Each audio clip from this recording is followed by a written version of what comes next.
71쪽입니다. 신명기 12장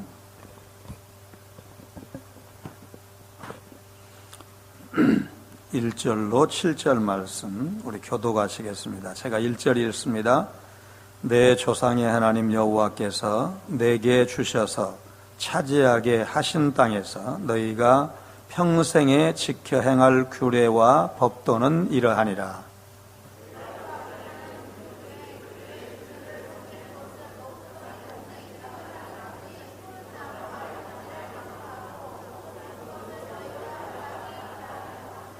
그 제단을 헐며 주상을 깨뜨리며 아세라상을 불사르고 또 그 조각한 신상들을 찍어 그 이름을 그곳에서 멸하라. 오직 너희의 하나님 여호와께서 자기의 이름을 두시려고 너희 모든 지파 중에서 택하신 곳인 그 계실 곳으로 찾아 나아가서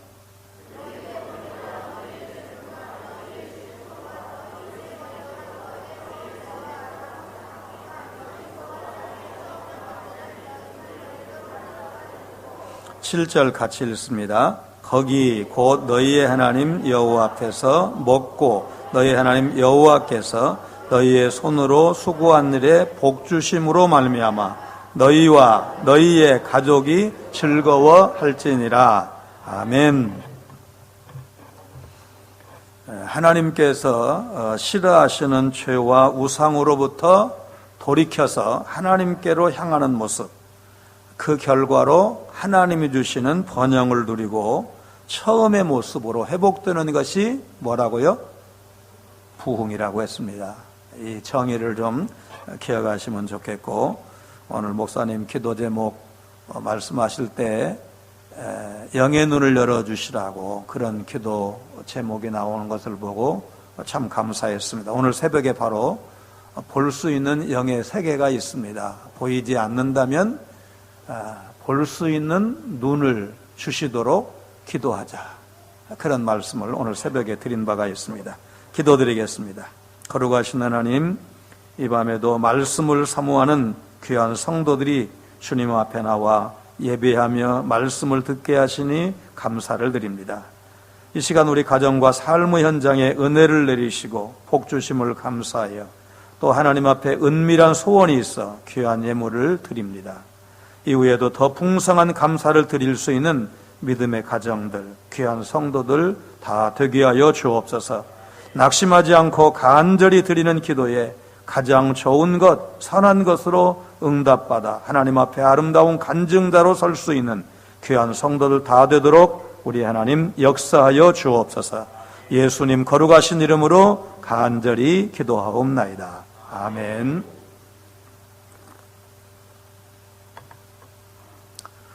우리는 모두가 구원받아서 하나님의 자녀가 되었습니다.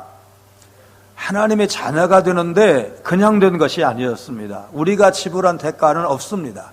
믿음의 고백만 했습니다. 그런데 하나님께서 대가를 지불하셨습니다. 자신의 독생자인 예수님을 십자가에 죽이시고 죽게 하심으로 죄인들인 여러분과 제가 하나님의 자녀가 되고 천국 백성이 되었습니다. 사도 바울은 이 사실을 잊지 않았습니다.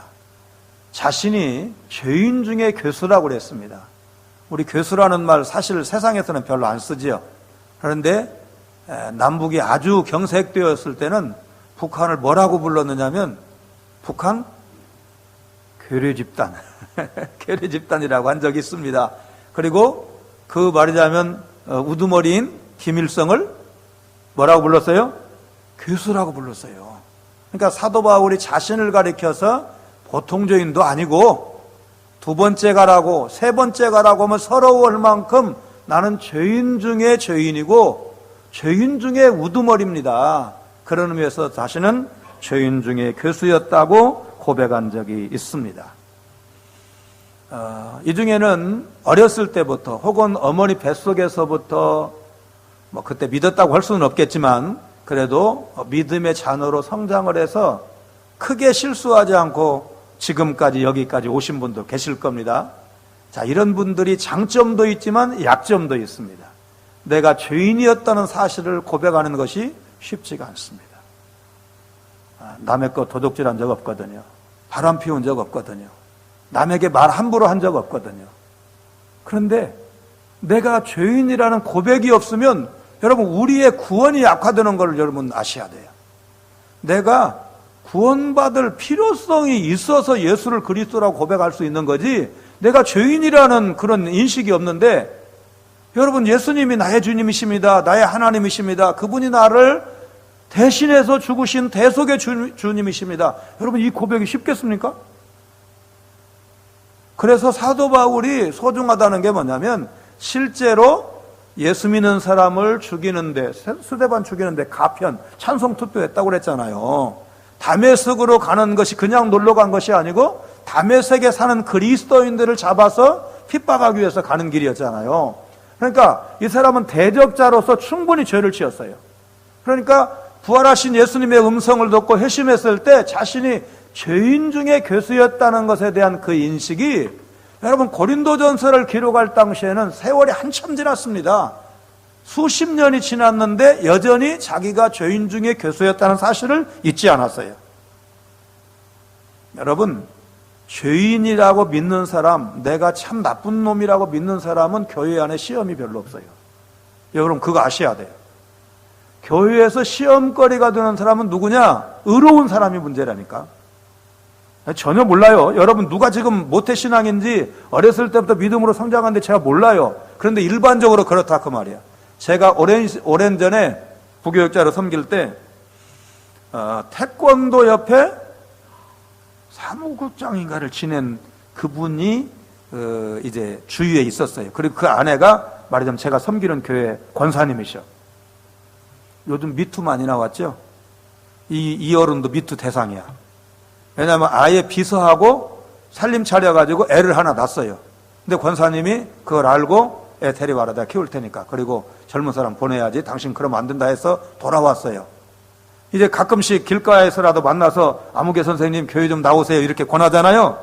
목사님 제가 지은 죄가 많습니다. 다 알잖아. 그 지금 딸이 주일학교에 나오고 있는데 그렇게 반칙해서 낳은 딸이 그러니까 숨길 것도 없어. 그러니까 목사님 제가 죄가 많습니다. 여러분 그렇게 진짜 죄 지은 사람 뭐라고 얘기해요? 자기가 너무 죄가 많아서 교회를 못 나오겠대요. 그러면 진짜 그 사람이 오면 나와 같은 사람이 있으면 나와보래. 그게 되겠어요? 동네 사람이 다 아는데 그 딸만 갖다 들이대놓으면 어메키 주고 할 말을 잃는데 그런 사람은 교회에서 시험거리가 안 됩니다. 내가 죄인 중에 괴수였다는 사람을 잊은 사람이 문제예요. 내가 죄인 중에 죄인이고 여러분 한번 예수 오래 믿은 사람 저도 오래 믿은 사람에 속해요. 왜냐하면 유치부 때부터 지금까지 나왔으니까 오래 믿은 사람 특징이 아까 얘기했잖아요. 큰 실수 안 했어요. 큰 죄 안 지었어요. 그러니까 자기가 은혜로 구원받았다는 것을 잊고 산단 말이에요. 그런데 내가 진짜 괜찮은 사람인가요? 다른 사람은 그렇게 볼 수 있어요. 왜? 말 한마디 함부로 한 사람이 아니니까. 욕 한 반을 제대로 안 하니까. 저희 집은 좀 특별한 경우인데 아버지도 조실부모, 그러니까 할아버지 할머니 일찍 돌아가셨어.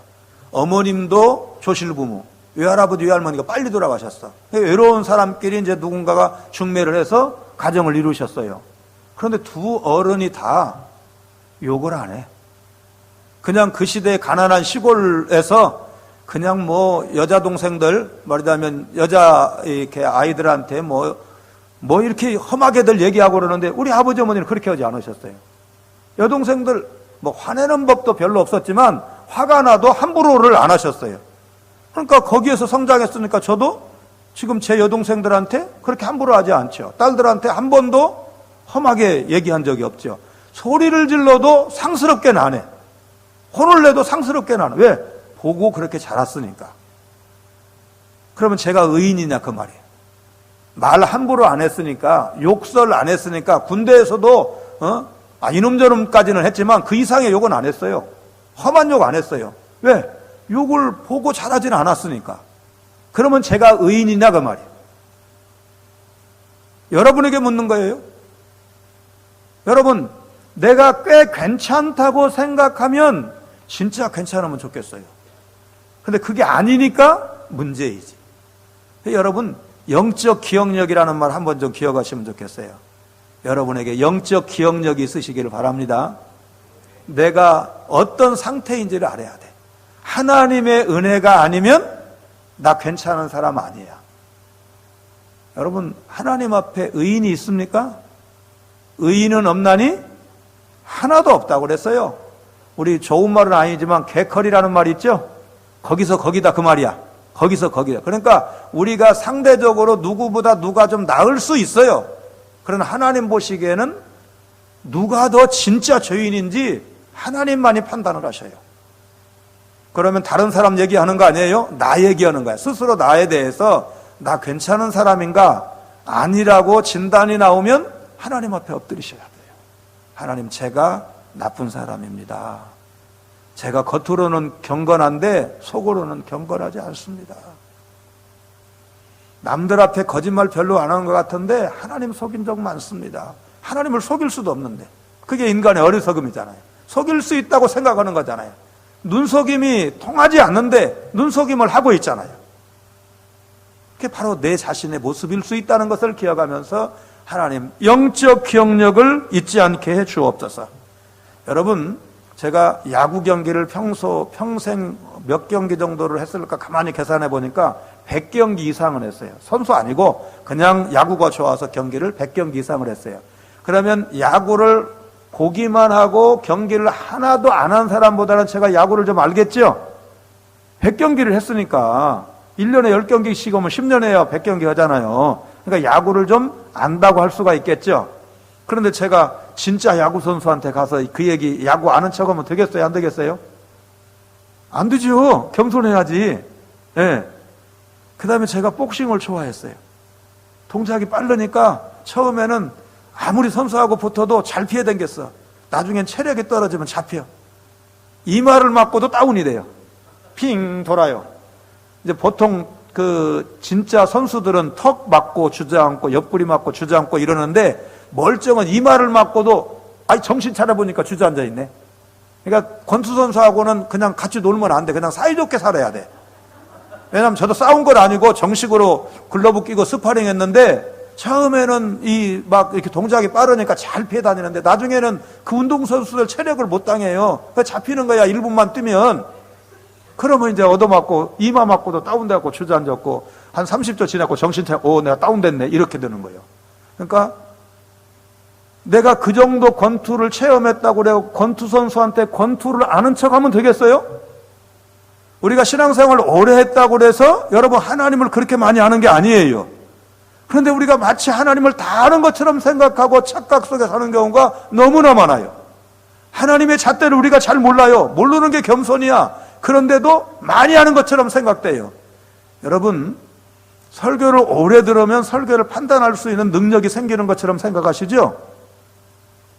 여러분, 저 같은 목사님하고 이제 나이나 이게 총신 이렇게 기수나 제가 조금 선배예요. 나이도 조금 더 먹었어요. 그래 이제 목회 경력이 상당하다 그 말이에요. 이만큼 목회를 했으면 아는 것이 상당히 많을 것 같죠. 그런데 박윤선 목사님 돌아가시기 전에 특가 가실 때 제가 들은 일이 있거든요.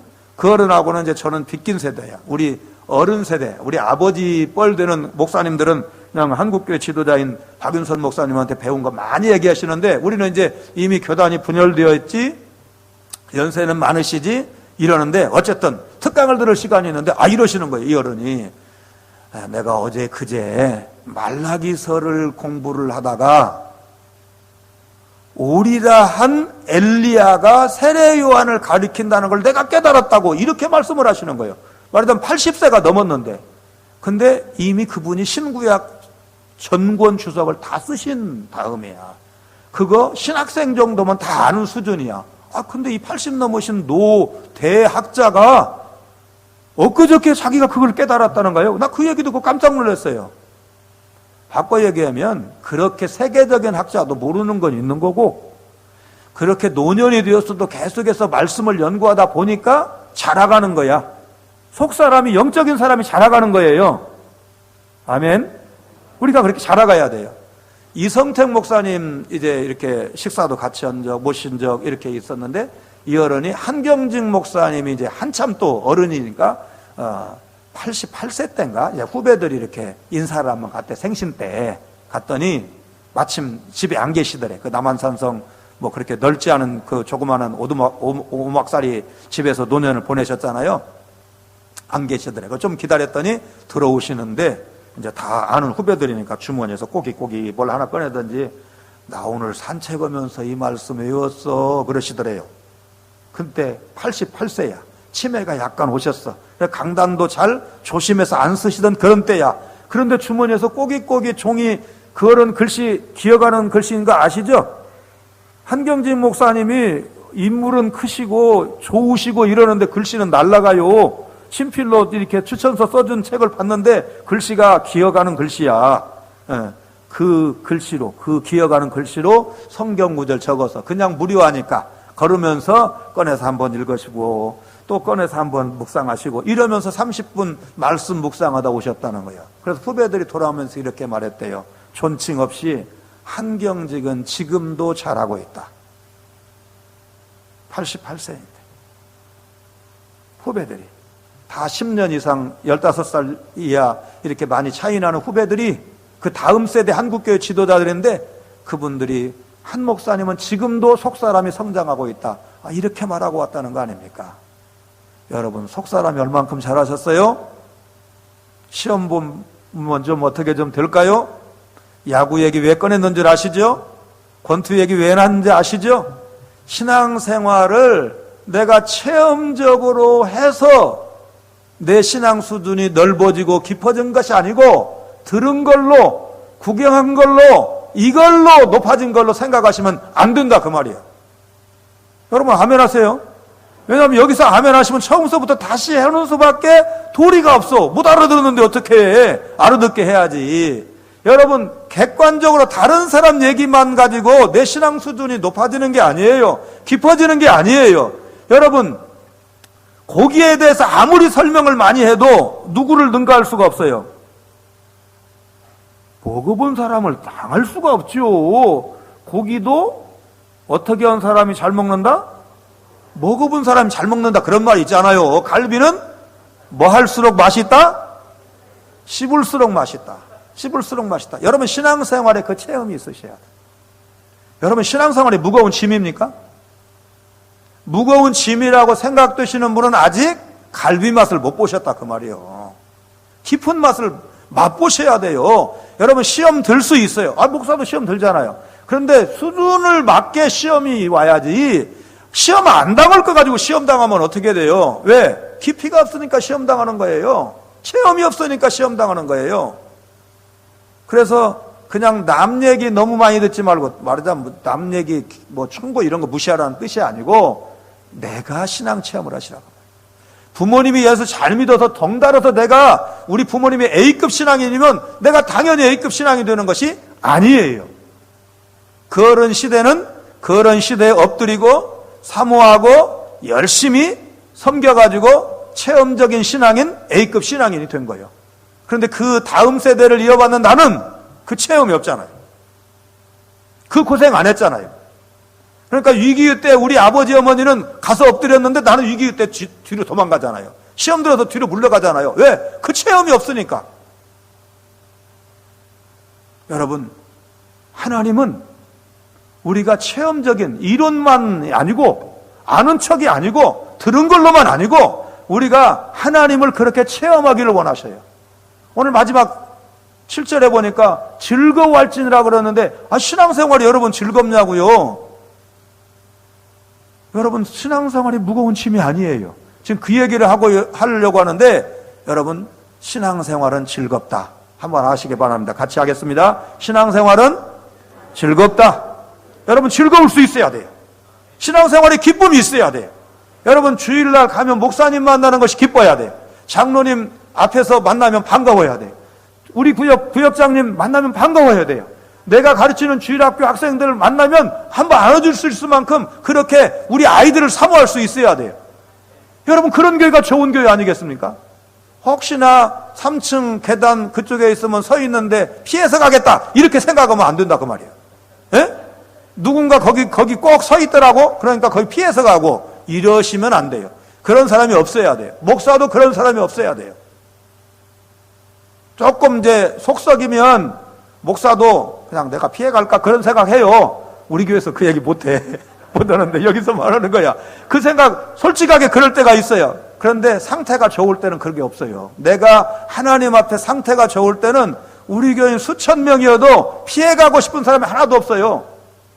내가 말하자면 꺼리낄 게 하나도 없으니까, 부끄러울 게 없으니까 누구든지 만나면 다 좋은 거야. 말하자면 엊그제 온 새신자도 고맙고 한 교인 되어줬잖아요. 함께 하나님 섬기겠다고 왔잖아요. 오래 지키신 분들 그 고생 다 하면서 우리 교회를 위해서 헌신했으니까 좋고, 다 교인들이 좋아야지 누구는 보면 좀 안 봤으면 좋겠다 이러면 큰일이에요. 자, 바로 앞에 이제 당연히 12장이니까 신명기 11장까지 주요 내용이 뭐냐? 모세가 자기 백성 이스라엘에게 물론 하나님의 말씀을 태어난 것이지만 이스라엘이 하나님을 섬겨야 될 당위성을 11장까지 설명을 했어요. 역사적인 당위성. 그러니까 주로 말하자면 창세기, 출애굽기, 레위기, 민수기를 요약했다고 보면 돼요. 직접적으로는 1장부터 4장까지인데 크게 봤을 때 11장까지 그런 이제 과정입니다. 그리고 이제 광야 생활 마칠 때쯤이거든요. 신명기는 앞으로 분량이 많이 남아 있지만 이 전체가 다 짧은 기간의 설교야. 말하자면 창세기, 출애굽기, 레위기, 민수기, 하나님이 지금까지 주신 그 율법의 말씀에 대한 모세의 짧은 기간의 집중 설교, 이런 말이라면 부흥회라고 생각하면 돼요. 그것이 신명기예요. 그 중에 한 부분을 지금 우리가 읽은 겁니다. 세 가지입니다. 첫째는 어떻게 하면 즐겁게 살 수가 있느냐? 말씀에 복종하는 삶을 통해서 성도는 즐겁게 신앙생활할 수가 있습니다. 자, 한번 같이 하겠습니다. 말씀에 복종하자. 복종이라는 말 거부 반응 생기세요? 사람 말에 복종하는 것도 귀한데 하나님 말씀에 복종하면 인생의 문제가 해결이 됩니다. 여러분 나중에 신명기 28장 기억하시잖아요. 여호와 하나님의 말씀을 삼가 듣고 지켜 준행하면 너로 오늘 세계 모든 민족에 뛰어나게 하리라. 그러면은 이거는 여러분 뭐 대구에서 1등 한다는 거 아니잖아요. 세계 모든 민족에 뛰어난다는 말이 전국체전에서 금메달 딴다는 말이 아니잖아요. 최소한 올림픽에서 금메달. 잘하면 노벨상. 이 정도 돼야 여러분 세계 모든 민족에 뛰어나다고 할 거 아닙니까? 하나님 말씀에 순종하면 세계 모든 민족에 뛰어나게 해주시겠다고 그랬는데 여러분 이게 어떻게 무거운 짐입니까? 여러분 축복인 줄로 믿습니다. 특권인 줄로 믿습니다. 자, 1절이요. 희한하게 이미 성취된 것처럼 그렇게 표현을 했어요. 아직 지금 가나안 땅 못 들어갔어요. 요단강 못 건너갔어요. 모압 평지에서 주신 말씀이에요. 그런데 성취된 것으로 표현하고 있어요. 1절 내 조상의 하나님 여호와께서 내게 주셔서 차지하게 하신 땅, 이미 차지하게 하신 땅 그랬어요. 거기에서 너희가 평생에 지켜 행할 규례와 법도는 이러하니라. 하나님은 오래전 아브라함, 이삭, 야곱, 이스라엘 조상에게 언약을 통해서 가나안 땅 주실 것을 약속하셨기 때문에 그 땅의 소유권은 이스라엘에게 있는 겁니다. 그래서 하나님께서 선물로 주신 그 땅에서 언약 백성 이스라엘이 평생 지킬 규례와 법도를 지금부터 설명하겠다. 그러니까 가나안 땅에 들어가서 이스라엘이 이 말씀대로 살아야 됐어요. 이스라엘만 이 말씀대로 사느냐? 아니에요. 믿음으로 영적 이스라엘이 되었다고 믿는 오늘 여러분과 저도 이 말씀대로 살아야 돼요. 제가 신명기를 2년 넘게 교회에서 강해를 했어요. 한 절도 안 빼놓고 다 강해를 했어요. 제가 제일 큰 은혜 받았어요. 우리 성도들도 시간마다 하나님이 주신 음성을 들었겠지만 저는 우리 성도님들보다 훨씬 더 많이 볼 거 아니에요. 훨씬 더 많이 읽을 거 아니에요. 왜냐하면 설교는 거의 이제 마지막 완성품 하나를 뽑아서 제시하는 거고 그 이전에 자료를 읽고 찾고 묵상하고 이러면서 훨씬 더 많은 것을 봤는데 제가 영적으로 가장 풍성했다고 믿어요. 왜? 신명기가 그렇게 깊은 하나님의 말씀이니까. 하나님께서 풍성한 복을 주시기 위해서 규례와 법도를 이스라엘에게 주었고, 그러므로 이스라엘은 그 말씀을 경청하고 평생 지키면 그 삶이 풍성해진다. 오늘 7절의 말씀을 피언을 빌리면 즐겁다. 하나님 말씀대로 살면 즐겁게 된다 그 말이에요. 로마서 16장 1절에서 내가 겐그레아 교회 일꾼으로 있는 우리 자매 베베를 너에게 추천하노니, 우리 자매 베베 이렇게 표현을 했어요. 사도 바울이 베베 여자인데 자신의 보호자래요. 그러면 운동을 많이 했을까? 그런 건 아닌 것 같아요. 베베가 사도 바울의 보호자인데, 이 보호자는 뭐냐? 법적으로 이방인의 보증일 뿐만 아니라 경제적으로도 그 이방인의 생활을 책임지는 물질적인 후원자를 보통 1세기에 보호자라는 용어를 썼어요. 사실 사도 바울은 로마의 시민권을 가지고 있는 사람, 날 때부터 시민권을 가지고 있는 사람.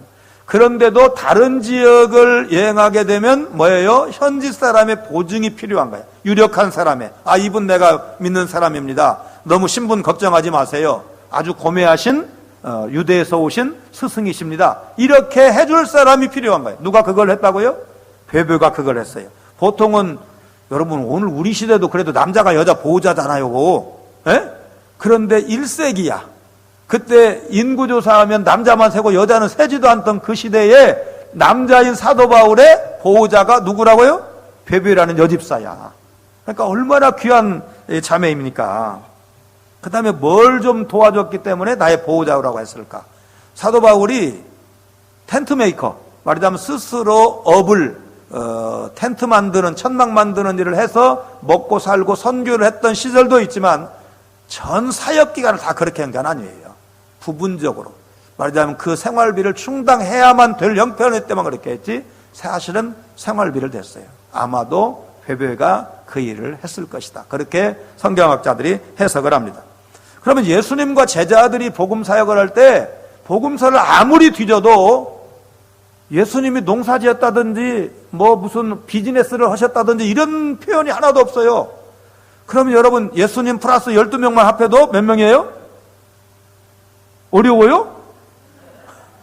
13명이 움직일 때 우리 2식구, 3식구, 5식구만 살도 생활비가 상당히 들잖아요. 그럼 13명이 먹고 같이 움직이고 하면 비용이 들겠어요? 안 들겠어요? 맨날 예수님이 저 떡조각 가지고 하늘으로 축사하시고 야 떼어준다, 이렇게 맨날 그렇게 하셨을 것 같아요? 그러면 예수님이 움직이시는데도 비용이 들었을 거다 안 들었을 거다? 들었을 거예요. 누가 그 돈 댔을까? 누가복음 8장 3절에 힌트가 되는 말씀이 나옵니다. 자, 떴습니다. 시작. 헤롯의 청지기 구사의 아내 요한나와 수산나와 다른 여러 여자가 함께하여 자기들의 소유로 그들을 섬기더라. 여기서 그들은 예수님과 제자들이에요. 예수님과 제자들을 모모한 여자 성도들이 섬겼다. 뭘로? 자기들의 소유로. 13명이 계속 라면 끓여 먹으면 돈이 얼마나 들을까요? 제가 또 할 일 없어서 계산을 해봤어요. 그것도 설찬이 들어요. 라면만 계속 끓여 먹어도. 그런데 라면만 먹었을 일 없잖아. 라면 그때 있지도 않았고. 그러니까 비용이 상당히 들었고, 말하자면 이 유력한, 여러분 헤롯의 청지기 구사의 아내 요한네는 말하자면 이게 로열 패밀리야, 요즘 말로. 이게 귀족이에요. 이 귀족 말하자면 귀부인이 예수님 돈 댔다 그 말이야. 제자들에게 그 선교 비용을 댔다. 사도 바울을 위해서도 주님은 베베 같은 적극적인 후원자를 붙여서 복음 사역을 후원하게 하셨습니다. 후원자는 물질 후원뿐만 아니라 베베처럼 이분 내가 보증합니다, 이렇게도 말할 수가 있어야 돼요. 사도 바울이 결혼 경력이 없었던 걸로 많이 봐요. 있었어도 일단은 결혼했다는 얘기가 안 나와. 그러니까 말하자면 별거를 했고 이혼을 했고 이런 거는 모르지만 거의가 독신으로 보잖아요. 독신 남자가 열심히 설교하고 돌아다니면 또 거기에 넘어가는 사람이 있어요. 자가 발전하는 사람이 있어요. 어느 교회, 지금은 이제 그 어른이 원로 목사님이신데 이제 한참 목회를 하실 때 여집사님 중에 자기가 꿈속에 목사님하고 사랑했다고 소문을 내고 다닌 사람이 있었어요. 참 별급이 다 있어. 장로님들 거기에 속아 넘어가시면 안 돼. 그러니까 목사님이 좀 좋으니까 자가 발전한 거예요. 자가 발전. 그거 꿈속인데 옮길 때는 꿈속은 빼버리잖아. 사람들이 옮길 때 아무개가 목사님하고 사랑했대. 사모님 귀에 들어갔고 사모님이 혼냈대. 그러면 죄송합니다 그래야지. 꿈속에서 했으니까 말을 안 하면은 지만 알지 아무도 몰라. 근데 꿈꾼 얘기를 왜 해가지고 말썽을 일으켜? 목사님은 남 꿈 얘기 때문에 괜히 구설수에 오르는 거 아니에요. 그런데 여러분 정말 성경을 잘 가르치고 은혜를 받으면 그런 사람들이 생긴다니까요. 그런데 그때 남자가 나 깨끗합니다 이렇게 얘기하면 별로 효과가 없어. 여자가 그 말을 해줘야 돼. 우리 목사님 그런 분 아닙니다. 이성택 목사님이 대구에서도 목회하셨어요. 김제에서 젊은 시절 피난 나와서 목회하시고 대구 신일교인가 어디를 거쳐서 서울 평안교에서 은퇴하시고 총회장 지내셨어요. 근데 김제에 계실 때 제 신학교 동창 어머님이 말하자면 싱글이니까 이북에서 결혼하셨지만 혼자 내려오셨으니까 혼자 목사님이 밥을 못 해잡수시니까 우리 친구 어머니가 밥을 해드렸어요. 그런데 한 번도 목사님 방에 못 들어가 봤어요. 그냥 밥상만 드리고 그냥 물려내면 밥상만 받으셨어. 자, 시골에 뭐 지금의 핸드폰이 보편화됐지만 그 시절에 핸드폰이 없잖아요. 전화도 흔치 않잖아요. 그러니까 사람이 다 뛰어서 목사님한테 가서 말하자면 신방 보고를 하는 거야. 그래서 이제 그 어른이 나중에는 백원사님이야, 배집사님이야. 목사님, 누구 아파서 예수병원에 입원했다는데요. 그러니까 그러면 이제 얼마나 아파 이렇게 물어봐야 되는데 이 목사님 뭐라고 하냐? 혼자 와서 둘이 와서. 그래가지고 혼자 왔어요. 너무 급해서 혼자 왔어요. 그러면 가보라우. 그 뒤에 사연을 안 들어. 문도 안 열어줘. 그러니까 그 권사님이 이성택 목사님은 내가 보증합니다. 나중에 이제 서울에 가서 이분들이 다시 만나요. 대구 거쳐서 서울 가서 이성택 목사님 서울 평안교회 가셨을 때 김제에서 서울로 올라가서 같은 교회를 섬기다가 은퇴를 하셔요. 우리 그 친구네 아버지 어머니가. 그러니까 그 얘기를 제가 이제 들었잖아요. 제 동창한테. 이성택 목사님 소문대로 대단하시구나. 그렇게 말하자면 체격도 좋으시고 설교도 잘하시고 이러니까 막 심지어는 친구들이 야 한국 어려우면 미국으로 오라고. 미국은 좀 너그러우니까 재혼해도 큰 흉 안 된다고. 이래도 뭐라고 버티셨느냐? 마누라 죽었다는 부고장도 못 듣고 마누라 지금 살아있으면 어떻게 하냐고 내가 재혼을 하느냐고 그까지 버텼는데 73인가 4인가 그때 이제 그 한기총 대표회장 지내고 나서 사모님이 6.25 때 돌아가셨다는 소식을 들었어요. 6.25 때. 6.25 때 돌아갔다는 걸 모르니까 그렇게 평생을 혼자 사시고 그때 70 몇 살 때 그 얘기를 들었는데도 이제 그 주위에서 권했어요. 막 목사님들 장로님들이 몰려갖고 목사님 지금이라도 적절한 분 만나서 좀 그래도 노년이라도 같이 보내세요. 이렇게 권했다는 거 아닙니까? 그래도 내가 지금까지 그래도 아내 살아있을 걸로 보고 이렇게 혼자 살았는데 내가 무슨 낙을 보겠다고 지금 재혼하겠냐고 안 한다고. 그리고는 작년 3월 달 정도 소천하셨는데 하여튼 거의 백수 다 되신 연세에 소천하셨어요. 그래 나는 말하자면 확실한 그렇게 젊었을 때 그때는 막 힘이 펄펄할 때 그런 때 아닙니까? 인물도 좋고 설교도 잘하시고 이럴 때니까 숱한 유혹이 있을 텐데 너무너무 자기 관리를 철저하게 하셔가지고 그분 성자 맞습니다. 난 그렇게 얘기하고 싶어요. 그런데 그거를 본인이 얘기하면은 뭐라고 그러겠어요? 듣는 사람들이 그렇게 안 알아주잖아요. 그런데 내가 증인입니다. 우리 그 백원사님이 그렇게 말하면 우리 목사님 보통뿐 아닙니다. 자기 관리가 얼마나 철저한 줄 모릅니다. 누구도 그 방에 들여놓지 않습니다. 혼자 가서는 말도 안 붙여줍니다. 증인이 있어야 말하자면 신방 보고도 된다 그 말이야. 증인 2명 이상 가야 목사님한테 보고가 돼. 여자들은 만나주지를 않는 거야. 그렇게 평생을 사셨어요. 오로지 주님만 바라보고 교회만 생각하고. 이렇게 간증이 되는 거 아니겠어요? 나이는 저보다 좀 위인데 총씨는 저보다 몇 년 후배야. 아마 우리 목사님하고 같이 한 1, 2년 후배로 공부를 했을지도 몰라요. 장군 출신 목사님이었어요. 목사님 허전 목사님이라고 목사님보다 한 1, 2년 후배일 텐데 장군 출신이 목회하면 목회가 편할까요? 말 잘 들을까요? 아닌 것 같아요. 이분이 이제 총신 늦게 장군으로 예편하고 총신을 와서 늦게라도 50대라도 목사 되겠다고 오셨고 총신 3학년 때 개척을 했는데 이제 본인이 장군으로 예편을 했으니까 연금도 상당하고 말하자면 이제 물질도 좀 있고 이래서 모든 걸 목사님이 다 했어. 말하자면 예배당 얻는 것도 목사님이 하고 전도사 한 분 채용을 했는데 그분 봉급도 목사님이 주고 아직 교회가 작으니까 이러고 있는데 그래도 주인 노릇하는 교인이 하나 있더래. 주인 노릇하는. 진짜 교인 목사님이 다 말하자면 뭐 부동산도 자기가 봉급도 다 자기는 봉급 못 받고 부교육자만 봉급을 주고 있는데도 그래도 주인 노릇하는 사람이 있더래. 그래서 이제 집사님들이 그랬대요. 아무개 집사님 너무 그러지 마. 이제 그때는 목사 됐을 텐데 우리 목사님 군대에서는 얼굴도 볼 수 없는 분이야. 왜? 우리 목사님 장군 출신이야. 그러니까 그 여집사가 한다. 그 시험거리인 여집사가 한다는 말이 장군 출신은 무슨 장군 출신. 잘하면 상사 출신이나 되겠지. 왜냐면 결혼식 때 내가 그 목사님을 한번 만났는데 저보다도 체격도 작고 얼굴도 훨씬 더 시골스러워. 그러니까 앞만 봐도 장군감이 아니야 겉으로. 그러니까 여집사가 잘하면 상사 출신이지 무슨 장군 출신이냐고 그러면서 그렇게 고춧가루를 뿌렸대요. 그런데 다른 분들이 그러면 안 된다고. 우리 목사님 군대에서 얼굴도 보기가 어려운 그런 귀한 목사님인데 왜냐하면 이분이 이제 군부대 교회가 군인교회가 없는 부대 옆에다 교회를 개척을 했어. 그러니까 관사에서 장교 부인들이 많이 이렇게 나온 거야. 군대에서 장군이 얼마나 말하자면 그 높은지 자기 남편들은 지금 그 장군 다루려고 그냥 얼마나 애를 쓰고 있는데 그 장군 출신인지 목회를 하고 있는 그 교회야.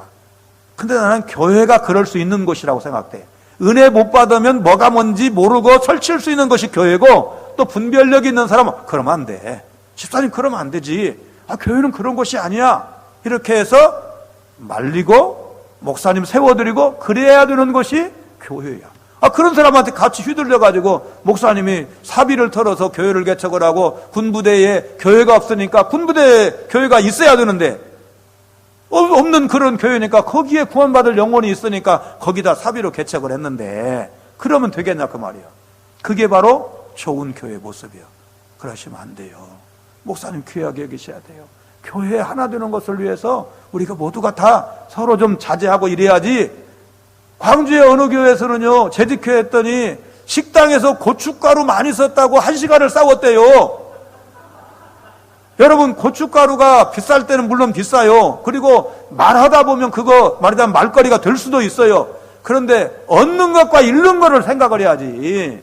고춧가루 많이 썼다고 1시간을 싸우면 그때 얻는 거 뭐 있겠어요? 다음에 정신 차려서 좀 덜 쓰자 뭐 이러겠죠? 잃는 거 교회 이렇게 싸우는 거 보느니 다른 데로 갈래. 한 사람만 만약에 잃었다. 그 시험 때문에 한 사람만 잃었다 그러면 여러분 그 사람이 고춧가루 한 근값만 헌금하겠어요? 10근도 더 할 수 있고 100근도 더 할 수 있는 1근을 놓칠 수가 있잖아. 싸우면 그렇게 되는 거야. 싸우면. 그래서 그 목사님이 이제 자기가 개척하고 좀 입심이 좀 좋은 목사님인데 이렇게 선포를 하셨대요. 여러분 재직회해서 고춧가루 값 따지려면 재직회 잘하는 교회로 가십시오. 우리 교회는 재직회 안 합니다. 딱 선포해보고 재직회 없어져 볼 때는. 지금 교회 잘 되고 있어요. 재직회 없이 교회가 잘 되고 있어요. 당연히 있어요. 장로님들 다 사역 잘 하시는데 싸울 걸 가지고 싸워야지. 김정은하고 싸우고 탈레반하고 싸우고 이러면 말 되지만 고춧가루 한 근 때문에 싸운다고 그러면 말 안 되잖아요.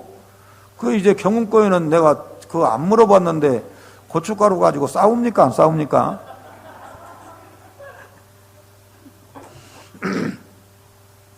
하나님의 교회에는 여러분 정말 은혜 받으면 서로 양보하고 세워주고 이래서 교회 가면 너무 좋아야 돼. 그래 애들이 우리 청년들이 교회 오는 것이 좋아야 돼요. 교회 가면 선생님이 안아주지 쓰다듬어주지 격려해주지 너 훌륭한 사람들 거라고 그러지 다른 데 가면 별로 못 오거든. 그런 얘기 못 듣거든. 한남대 총장을 8년 그러니까 2텀을 하신 거예요. 하신 장로님을 이제 전국 교역자 세미나에서 한번 보고 우리 교회도 초청을 했어요. 그러니까 장로님들 부담 느끼지 마세요. 그 장로님이 어떻게 섬기시는가 얘기하는데 이분은 이제 제일 선임이래 교회에서. 그 어른이 아마 지금 이제 70 좀 넘었을까 막 이렇게 될 것 같아요. 그때는 아직 시무장로셨어요. 그 아우분이 대구에서 목회하신다고. 그런데 이분이 교회를 섬기실 때 10만 원을 그 1,000원권으로 바꿔서 항상 주머니에다 넣고 다니신대. 그럼 몇 개월 쓴다고 하시더라고요. 그 장로님 말씀이. 그래서 애들, 이제 큰 애들은 아니고 좀 어린 애들 보면은 계속 1,000원씩 주는 거예요. 계속. 이쁘다, 이쁘다. 그냥 교회 잘 나와서 너무 이쁘다, 너무 이쁘다 해서 계속 1,000원씩 주는 거야. 그러면 그 장로님한테 애들이 몰려갈까요? 안 몰려갈까요? 외국에 이제 대학 총장이니까 출장도 자주 가. 장로님이 안 보이면 2주, 3주 안 보이면 애들이 장로님 어디 가셨냐고 찾는데. 그리고 당일실에 아예 그냥 못 들어오게 했는데 장로님이 자꾸 나가서 애들 안아주라고, 격려해주라고, 인사 좀 하라고. 그렇게, 당신은 그렇게 하신대요. 본인이 그렇게 하고. 그래도 10만 원 바꾸면 몇 개월 간대요. 이렇게 애들한테 자꾸 만나면 주고 이렇게 해도. 그래, 그게 장로가 할 일이라는 거예요, 그분은. 여러분 잘하는 거예요, 못하는 거예요? 장로님들 빼놓고. 여러분, 그래서 애들이 교회 오는 게 신나야 되잖아요. 야, 교회 가면 수지 맞는다.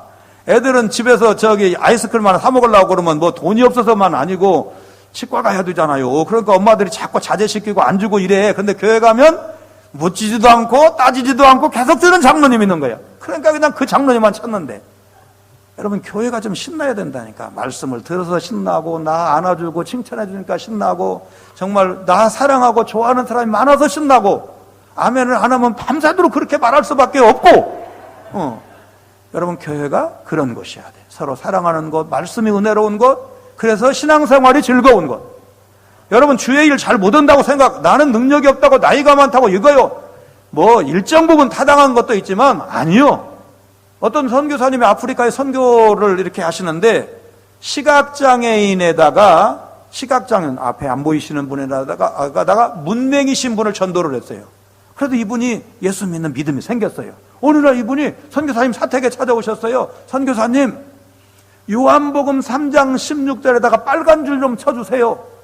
그러니까 선교사님이 얼른 생각할 때, 아니 이분이 눈도 안 보이지, 그 다음에 문맹인데 어디다 이거 줄 치면 무슨 소용이야. 근데 그래도 교인이 와서 해달라고 그러니까 밑줄을 그어줬어요. 그랬더니 그 성경을 들고 이분이 학교 문 앞에 가는 거야, 이 어른이. 그래서 학생이 나오면, 학생 여기 이 빨간 줄 친 곳 좀 읽어줘. 그럼 애는 이제 할머니고 눈 안 보이고 이러니까 막 이제 열심히 이제 읽어주지 않았겠어요? 하나님이 세상을 이처럼 사랑하사. 학생, 그 말이 무슨 뜻인지 알아? 교회 안 다니는 학생이 알 턱이 없지. 모르는데요, 내가 그 말씀 알려줄게. 하나님이 학생이나 나나 사랑하신다는 말씀이야. 학생과 다 사랑하셔가지고 하나님의 아들을 이 땅에 보내셨어. 그분이 십자가에서 죽으시고 학생과 나를 구원하셨어. 하나님 너무너무 좋으신 분이야. 할렐루야. 여러분, 전도 못할 핑계 충분하잖아요. 나이 많아요, 고령이에요, 눈이 앞이 안 보여요, 문맹이에요. 얼마든지 핑계할 수 있어요. 그런데도 다른 사람에게 성경을 읽게 해서라도 복음을 증거한다는 거 아닙니까? 여러분, 이게 복음의 능력 아니겠어요? 말하자면 내가 지금 이 나이라도 예수 믿는 게 너무 좋아서, 복음이 너무 좋아서 외치지 않고는 견딜 수 없어서 여러분, 그 맹인 할머니가 나선 거 아닙니까? 그분이 할 수 있다면 여러분 다 두 눈 다 밝게 보이시잖아요. 여기 문맹은 안 계시는 것 같아요. 네. 그러면 다 우리는 그거 하실 수 있는 거잖아요. 내가 지식이 부족해서. 아니요. 복음은 그렇게 지식을 필요로 하는 게 아니에요. 순복음은 순복음교회가 가지고 있는 게 아니고 경운교회가 가지고 있어요. 여러분, 우리가 더 복음이야. 그래서 어떤 목사님은 순복음교회 목사님한테 그러는 거예요. 거기는 복음도 아닌 게 순복음이라고 그래. 우리는 진짜 복음이다. 그러니까 그 목사님도 앉고, 저놈 주둥이, 저놈 주둥이. 그렇게 얘기했다는 얘기를 제가 그 목사님한테 들은 적이 있습니다. 복음은 정말 사람을 변화시킵니다. 복음은 정말 구원받은 그 감격으로 인해서 우리를 즐겁게 합니다. 이런 은혜가 여러분에게 있으시기를 바랍니다. 그래서 주님은 얼마나 그게 좋은지 누가복음 15장 7절에 보면, 자, 너희가 너희에게 이르노니 이와 같이 죄인 한 사람이 회개하면, 같이요, 하늘에서는 회개할 것 없는 의인 99로 말미암아 기뻐하는 것보다 더하리라. 하나님이 복음 전하는 걸 얼마나 좋아하시는지. 그 복음을 받게 되면 이렇게 사람이 변하게 되는데, 이런 놀라운 변화가 있는데, 여러분 그 복음 마음껏 즐기시고 하나님 말씀에 순종하는 여러분 되시기를 바랍니다. 자, 그럼 두 번째, 즐겁게 살 수 있는 첫 번째 비결은 말씀에 복종하는 것이고, 두 번째는 뭐냐? 우상을 제거해야 돼요. 우상을 제거하지 않고 우상을 가지고 있고는 절대로 형통할 수가 없어요. 즐거움이 없어요. 2절, 본문 2절입니다. 너희가 쫓아낼 가치요 민족들이 그들의 신들을 섬기는 곳은 높은 산이든지 작은 산이든지 푸른 나무 아래든지를 막론하고 그 모든 것을 너희가 마땅히 어떻게 하며? 파멸하며 우상을 완전히 파멸하라고 그랬어요. 나중에 열왕기상, 그러니까 한참 후에요. 신명기보다 훨씬 뒤에요. 열왕기상 14장 22절을 보면 유다가 여호와 보시기에 악을 행하되 그의 조상들이 행한 모든 일보다 뛰어나게 하여, 다른 걸 뛰어나야 되는데 우상 숭배를 뛰어나게 하면 됩니까? 뛰어나게 하여 그 범한 죄로 여호와를 어떻게 하였으니? 노엽게 하였으니 이는 그들도 산 위에와 모든 푸른 나무 아래와 산당과 우상과 아세라상을 세웠습니다. 또 그 땅에 또 무슨 뭐 하는 사람? 남색하는 자. 남색이 뭔지 알죠? 남자들끼리 동성연애하는 거예요. 남색하는 자가 있었고 여호와께서 이스라엘 자손 앞에서 쫓아내신 국민의 모든 가증한 일을 무리가 본받아 행하였더라. 그러니까 결과적으로 오늘 신명기의 말씀을 순종했다 안 했다? 순종을 안 했어요. 그래서 이스라엘이 멸망한 거고 유다가 포로로 잡혀가는 겁니다. 솔로몬의 아들 르호보암 시대에는 이스라엘 백성이 가나안 사람들을 본받아서 우상 숭배는 말할 것도 없고 동성애까지 성행했다, 그 말입니다. 얼마나 타락했는지를 보여주는 겁니다. 언윈이라고 하는 사람이 문명학자인데 인류 문명을 88개라고 정리를 했어요. 쭉 정리를 이렇게 해서 우리는 뭐 4대 문명 무슨 뭐 이런 거 기억을 하고 있잖아요. 근데 이제 크고 작은 문명을 다 정리하면 88개인데 그 88개의 문명이 서고 망할 때 특징이 있더라는 거예요. 망할 때 어떤 특징이 있느냐? 성적인 타락이 최고조에 이른 다음에 2세대 후에 멸망하더라는 거예요. 2세대 후에. 가장 가깝게는 여러분 베트남의 멸망을 드는 사람도 있어요. 남부 베트남 쪽이 얼마나 성적으로 문란했는지를 얘기하는 사람들이 있어요. 그래서 결국 베트남 망했다. 이제 지금 뭐 베트남이 비교적 공산당 나라치고는 그래도 이제 경제 성장이나 하는 거 보니까 꼭 그렇게 볼 수 있겠나 이런 의문도 들지만 어쨌든 결과적으로 남쪽 베트남이 미군이라는 강력한 지원 부대가 있는데도 멸망한 거 틀림없잖아요. 그리고 폼페이 같은 유적 가서 보니까 얼마나 그쪽 사람들이, 그 시대의 사람들이 성적으로 문란했었는지를 알 수가 있잖아요. 지금 우리 어린 학생들한테 뭐 자기들이 아는 건 아는 거고 내가 차마 강단에서 그대로 못 옮겨요. 거기서 본 것들을. 그 시대 1세기에 얼마나 타락을 했는지. 그러면 지금 우리 시대에는 어떠냐 이렇게 물었을 때 그거 다 못 옮기겠어요. 우리 시대의 성적인 타락을 나라가 망할 정도의 수준이라고 봐야 되느냐, 뭐 그걸 좀 일부라고 할 수가 있겠느냐 이렇게 했을 때 뭐라고 대답은 할 수가 없겠어요. 원칙론으로 얘기하면 우리나라 주님 재림하실 때 건강하고 부강한 나라고 말하자면 마지막 시대의 사명을 감당하는 그런 나라로 남아야 되죠. 그러나 만에 하나 천에 하나 대한민국이 망한다면 북한의 핵무기 때문에 망할까? 아니면 중국하고 한판 붙어가지고 망할까? 저는 그 가능성보다는 우리가 타락해가지고 하나님이 치실 가능성이 더 높다 이런 생각을 합니다. 왜냐하면 지금 인권이라는 미명하에 동성애 문제를 인권으로 말하자면 바꿨어요. 그래서 동성애를 인정하면 인권, 보편적 인권을 인정하는 사람처럼 보이고 동성애를 부인하면 인권 문제에 소극적이고 좀 적대적이고 배척하는 사람처럼 그 지금 프레임을 그렇게 짜고 있어요. 이 사람들이 말하자면 이 좌파들이 그런 지혜를 짜고 있어요. 그런데 성경적으로 우리 기독교인들은 좌우 말하자면 진보 보수를 가릴 필요가 없어요. 성경이 이거 아니다 그러면 아닌 거예요. 우리가 동성애를 예를 들어서 말하자면 교회에서 들어오지 말라 와서 설교 시간에 참석도 그건 아니잖아요. 그 동성애 옳지 못하니까 바로 서자, 돌아오자. 동성애를 다 설명할 필요는 없죠. 뭔지 여러분 뭐 모르시는 분이 없잖아요. 동성애가 뭔지.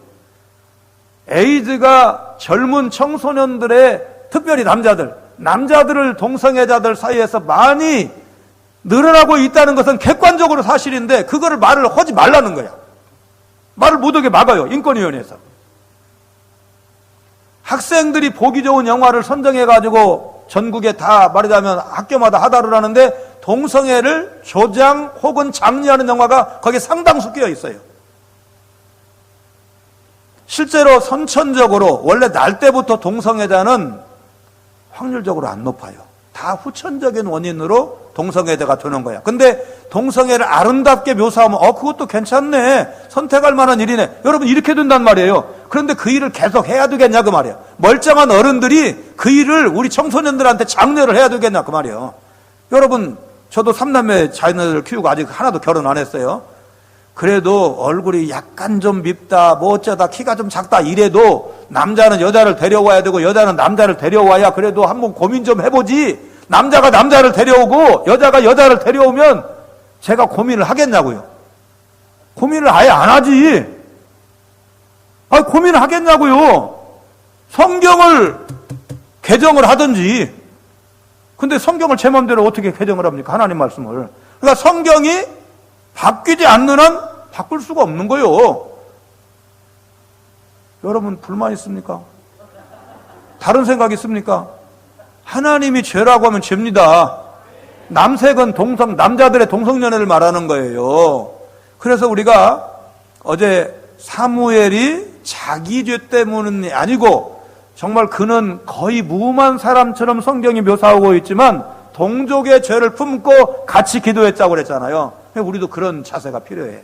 하나님 내가 동성연애는 안 합니다. 나 그거 그냥 몹쓸 짓으로 합니다. 그러나 이 나라 대한민국이 우리 청년들이 동성애에 빠져서 하나님의 진노를 불러오는 일이 없도록 하나님 우리가 깨어있게 하시고 그 사람들을 잘 지혜롭게 잘 품게 하시고 또 말하자면 돌아오는 사람이 있으면 이상하게 생각하지 말고 잘 품어서 교회가 복음으로 녹여낼 수 있는 그런 건강한 능력 있는 용광로 같은 한국교회가 되게 해주옵소서. 그런 기도가 우리에게 필요한 줄로 믿습니다. 세 번째는 첫째는 말씀에 복종하는 삶을 통해서, 두 번째는 우상을 제거하는 삶을 통해서, 세 번째 즐거운 신앙생활은 온전한 예배를 통해서 즐거운 신앙생활을 할 수가 있습니다. 하나님은 이스라엘에게 가나안 족속이 자기 우상을 섬기듯이 하나님을 섬기면 안 된다고 하십니다.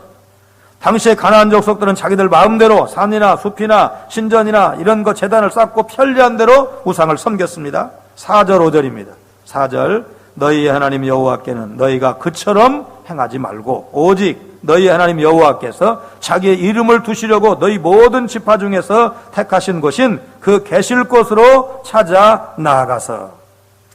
모세를 통해서 가나안 족속이 임의로 선정한 장소에서 마음대로 제단을 쌓는 것과 구별된 방식으로 하나님을 섬기라고 가르치십니다.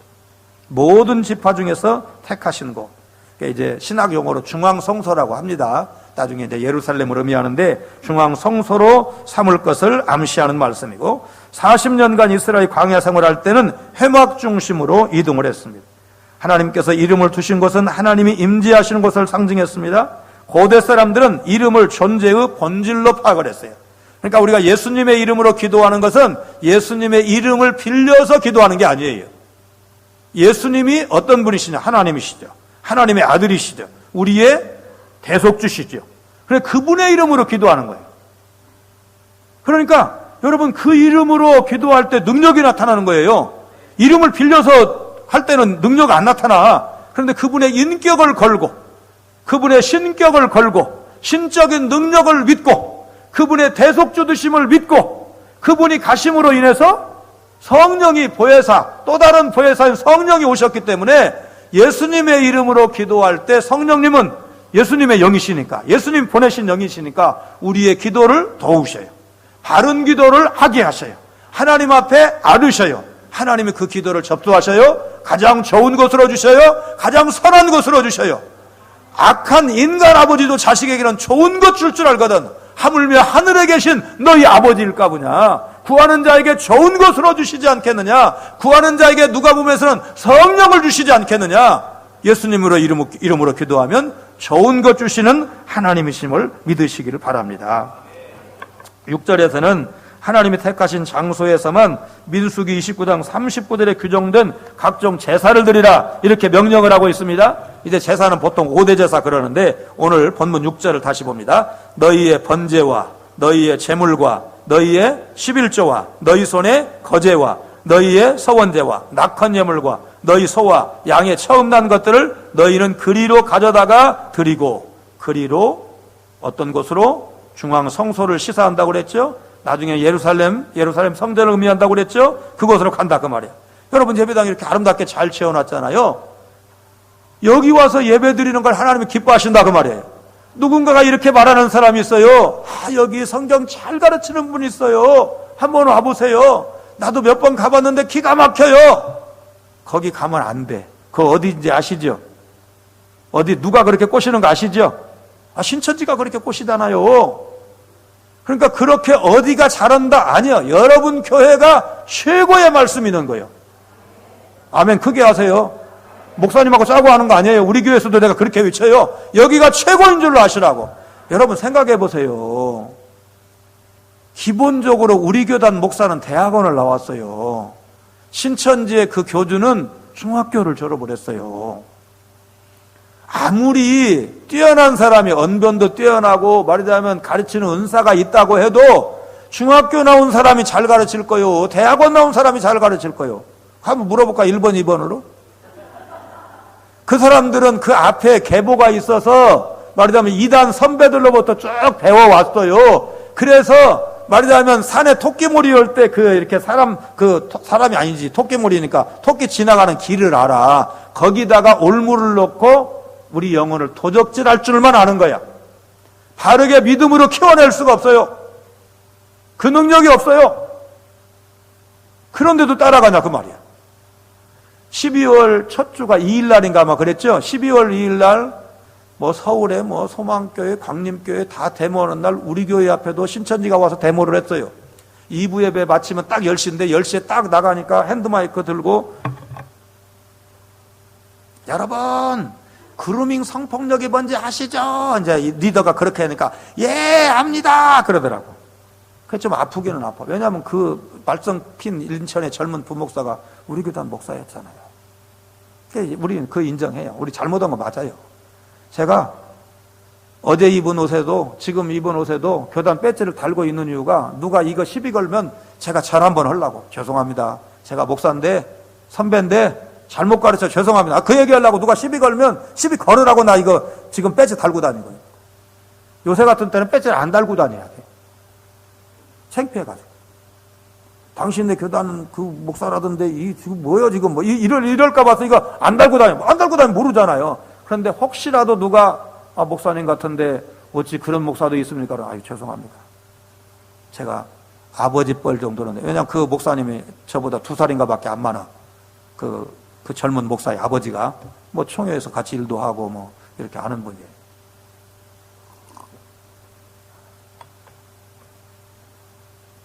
그런데 신천지는 소속이 다르니까 교회를 공격을 해요. 우리 같으면 그거 부끄러워서 그냥 자식 둔 입장에서 그 아버지하고 나하고 비슷한 또래니까 내가 대신해서 사과하겠다 그 말이야. 왜? 내 자식이라고 생각하고. 우리가 한 식구니까 그런 생각할 수 있는 겁니다. 한 식구니까. 그런데 신천지는 그걸 공격을 해서 교회를 파괴를 시킵니다. 여러분 어느 쪽이 정통입니까?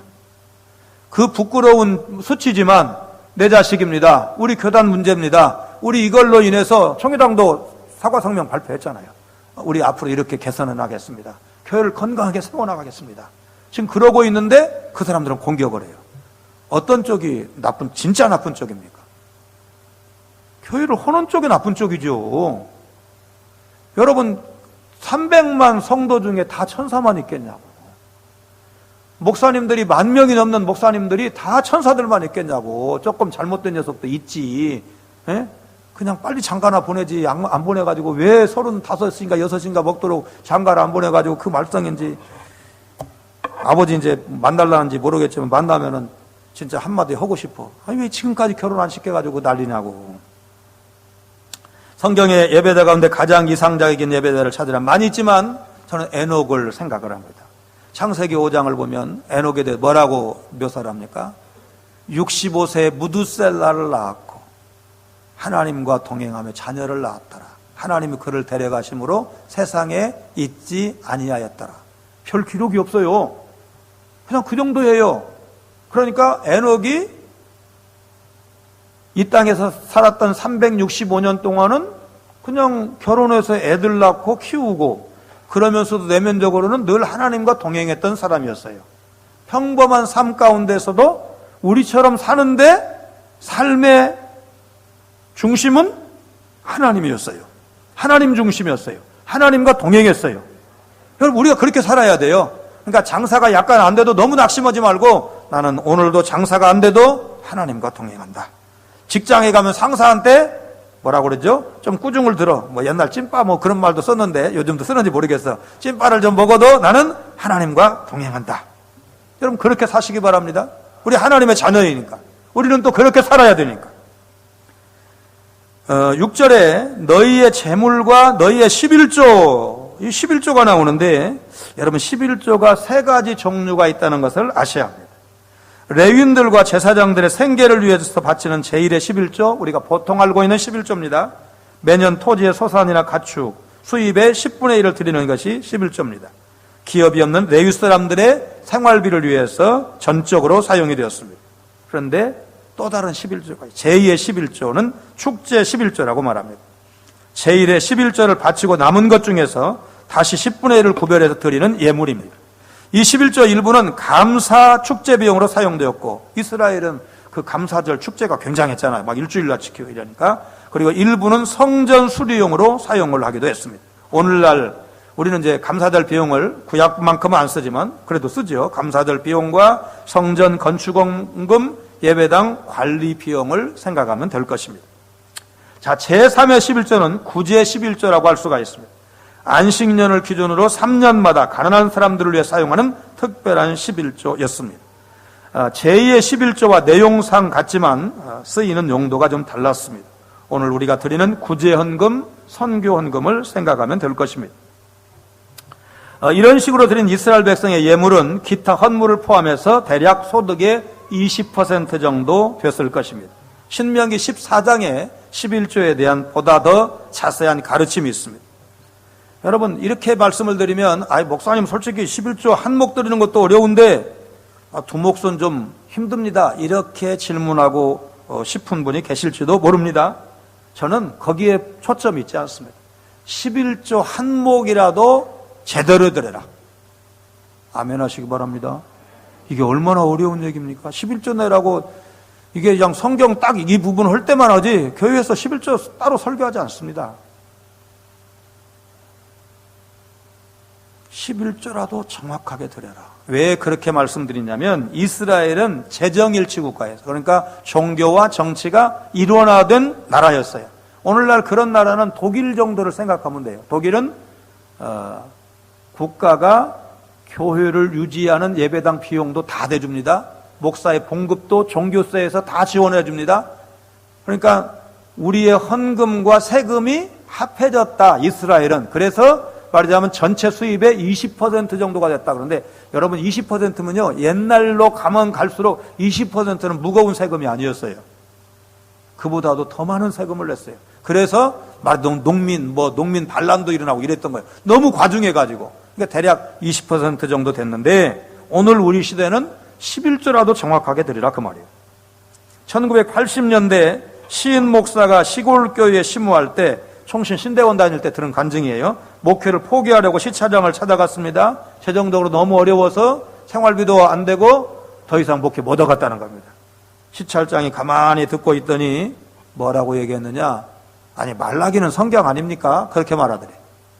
말라기는 성경, 말라기에 이제 11조 가르치는 본문이 있잖아요. 말라기는 성경 아닙니까? 그러더라고요.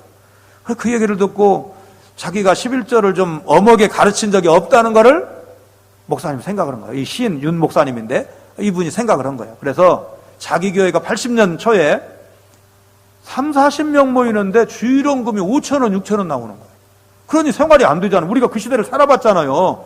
그러니까 1,000원짜리 헌금 오는 분도 있지만 좀 사는 분들은 10,000원짜리 이미 낼 때인데 어떻게 한 주 헌금이 30-40명이 드리는 헌금이 5-6,000원이냐고. 그걸 4주를 5주를 모아봤던들 목사님 사례비는 고사하고 전기세 내고 뭐 하면은 없어. 그럼 교회가 안 되는 거죠. 목사님은 떠날 생각을 한 거죠. 그런데 진짜 이제 작심하고 떠날 각오까지 한 분이니까 뭘 눈치를 보겠어요. 정말로 성경대로 그대로 가르쳤어요. 그랬더니 그 다음 주에 11조가 30-40만 원 나오더래요. 5-6천 헌금했던 그 교회에서 교인은 아직 변동도 없는데 성경대로 설교했더니 여러분 30-40만 원 헌금이 나오더래요. 그러면 이제 뭐 한 달 다 합하면 100몇십만 원, 거의 200만 원 가까이 되니까 교회 재정위기가 끝났다는 거예요. 제가 그 설교를 듣고 교회에 와서 가만히 생각해 보니까 아니 고등부를 맡고 있는데 이 고등부 녀석들이 유년부보다 헌금을 적게 하네. 그때 이제 섬기던 교회가 중등부와 고등부가 회집 인원이 비슷했어요. 여러분 다 자녀들 키워보셨지만 고등학생한테 헌금 많이 줘요? 유년부한테 헌금 많이 줘요? 똑같이 줘요? 저기 그 설날 세배하고 주는 돈 있죠? 세뱃돈 고등학생한테 많이 줘요? 초등학교 1, 2학년한테 많이 줘요? 고등학생한테 많이 줘. 우리 집도 다 그래. 집집마다 그래도 머리 컸다고 좀 더 줘. 할머니가 저 똑같이 주고 나중에 고등학생 이렇게 찔러주고 이래. 다 고등학생들 좀 더 준단 말이야. 아, 근데 왜 헌금이 똑같냐고. 적냐고. 역전도돼. 유년부보다 헌금이 적어. 원인을 알았어요. 유년부는 아직 요령이 안 생겼어. 그래서 주는 대로 다 헌금해. 11조, 세뱃돈 받은 대로 다 계산해갖고 11조 잘 내. 고등부는 아니야. 머리 커가지고, 이게 잔머리를 굴린 거야. 아, 이거 헌금이 적어. 그래서 제가 원칙대로 가르쳤어요. 그랬더니, 말하자면 아이들이 뭐 폭발적으로 늘어나고 이게 아닌데, 연말에 고등부가 갑절로 결산을 많이 했어요. 근데 제가 그 교회에 한 8년 있었거든요. 제 동기생이 고등부, 다른 부서로 옮기고 고등부를 맡았는데, 다시 반타작으로 줄어들더라고요. 지도자가 중요한 거. 그러니까 여러분, 우리 자녀들을 위해서, 교우들을 위해서 바르게, 정확하게 가르치고 또 순종하는 게 중요하지, 이러다 시험 당하면 어쩌지? 이렇게 가지고 적당히 가르치는 게 좋은 게 아니야. 여러분, 헌금을 잘할 수 있는 게 믿음이고, 잘하는 사람이 하나님을 기뻐하시는 사람이지, 여러분 똑같이 어차피 돈 받았어요. 이미 수입 왔어요. 그런데 그거를 갖다 오락시대에다 바치는 게 여러분 이게 잘하는 거냐고요. 고등학생들이. 헌금 하는 게 맞지. 11조 잘 내는 게 맞지. 그걸 오락시대에 갖다 바치는 게 그게 잘하는 거냐고. 그게 잘 될 놈이냐고 그게. 에? 여러분 어떻게 생각하십니까? 제가 확신 있는 사람이에요. 저하고 동갑내기 친구가 결혼을 저보다 1년 먼저 했어요. 그래서 이제 모시던 목사님이 결혼식을 주례하는데 이러시는 거예요. 이제 신랑 신부 2명 놓고 오늘부터 두 분은 11조를 두모가시기 바랍니다. 제가 짧은 순간 언제나 11조 드리면 되지요. 이제 말은 안 하고 속으로만 그러는데 다음 말씀이 이거예요. 한 몫은 하나님께, 한 몫은 양가의 부모님께. 그 얘기를 설득력 있게 하시더라고요. 그리고 이제 하나님께 드리는 거야 당연하고 부모님 잘 섬겨야 하나님 복 주신다고 5계명을 간단하게 설명을 하시더라고요. 제가 그날 접수를 했어요. 아직 옆에 세울 사람도 없는데 접수는 했어요. 내가 결혼하면 나도 그렇게 해야지. 그리고 공부하는 기간 동안에 좀 못한 기간이 있었어요.